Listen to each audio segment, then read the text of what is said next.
नमस्कार, मैं दीप्ति मालानी मुंदड़ा, एक शिक्षिका, अपनी सोच को शब्दों के माध्यम से प्रस्तुत करती हूँ और आज अपने YouTube चैनल अनुगूंज पर अपनी पहली कविता प्रस्तुति में आप सभी का हार्दिक अभिनंदन करती हूँ। यहाँ मिलेंगे आपको मेरे एहसास, उन्हें शब्दों में पिरोने के मेरे प्रयास, ख्याल मेरे जहन से और शब्द मेरी कलम से। अपनी कविता प्रारंभ करने से पहले मेरे आत्मविश्वास का निष्कर्ष, मेरी ये पहली वीडियो मैं उन सभी प्रियजनों को समर्पित करती हूँ जिन्होंने हर कदम पर मुझे प्रोत्साहित किया, मेरी लेख को सराहा, सुधारा व आगे बढ़ने का हौसला दिया। हृदय की गहराइयों से मेरा असीम आभार स्वीकार कीजिए। मेरी कविता का शीर्षक है धरती की पुकार। आशा है आप सभी को मेरी कविता पसंद आएगी।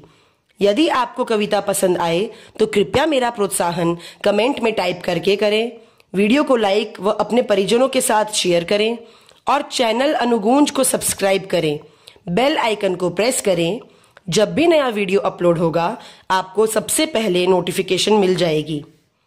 मानव रूपी जन्म पाने वाले हे पृथ्वीवासियों, हमने हाल ही में 22 अप्रैल 2020 को पृथ्वी दिवस मनाया।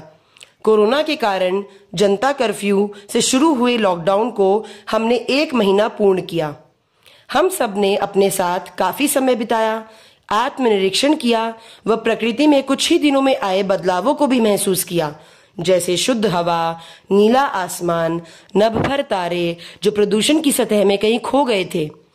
श्रोताओं, जीवन के लिए सबसे जरूरी सांसें है। सो जनता, if you want oxygen then please सुनिए धरती की पुकार, कीजिए अपने दिनचर्या में सुधार और लाइए प्रकृति में निखार।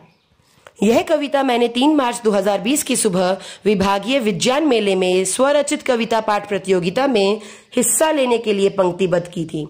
तो लीजिए, प्रस्तुत है कविता धरती की पुकार।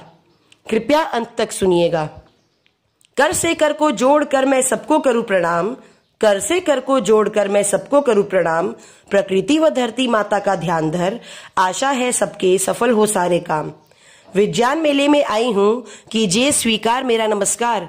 छोटों को सदा प्यार मिले, बड़ों को आदर सत्कार।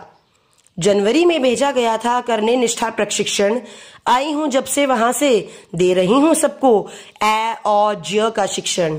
मैडम ने सिखाया था ज्ञान नहीं ज्ञान होता, इसी तरह देवियों सज्जनों विज्ञान नहीं विज्ञान होता। मोदी जी ने प्लॉगिंग कर घोषित किया था सिंगल प्लास्टिक यूज पर होगा कंप्लीटली बैन, इस्तेमाल फिर भी हो रहा इसका धड़ल्ले से दिन रैन। खाते पीते इसी में सब, लाते इसी में सामान, स्विगी जोमेटो इन नामों से भला कौन है अनजान। प्लास्टिक का बेहिसाब इस्तेमाल पहुंचाता अन्य जीवों को नुकसान, प्रगति के नाम पर धरती बन गई विशाल कूड़ादान।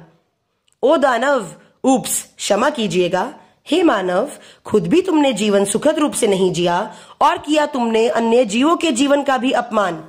क्या भूल बैठे हो तुम जियो और जीने दो का नारा? क्यों बहरे बन बैठे हो इन सब प्राकृतिक आपदाओं के रूप में? धरती माँ ने तुम्हें ललकारा व पुकारा।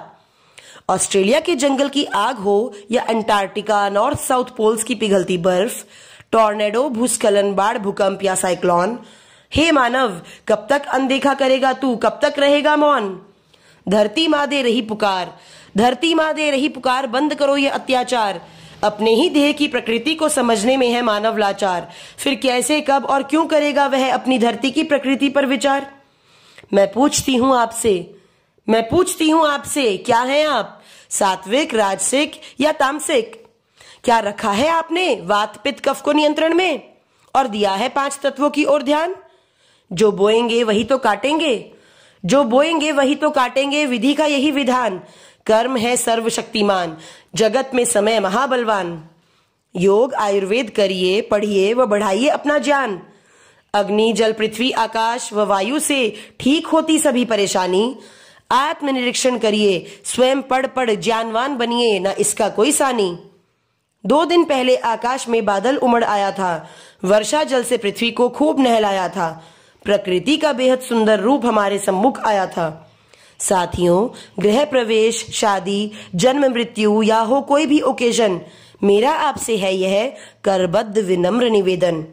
बीज इकट्ठे करिए, पार्क सड़क किनारे जहां भी मिले धरती खाली, पेड़ पौधे उगाए लगाए।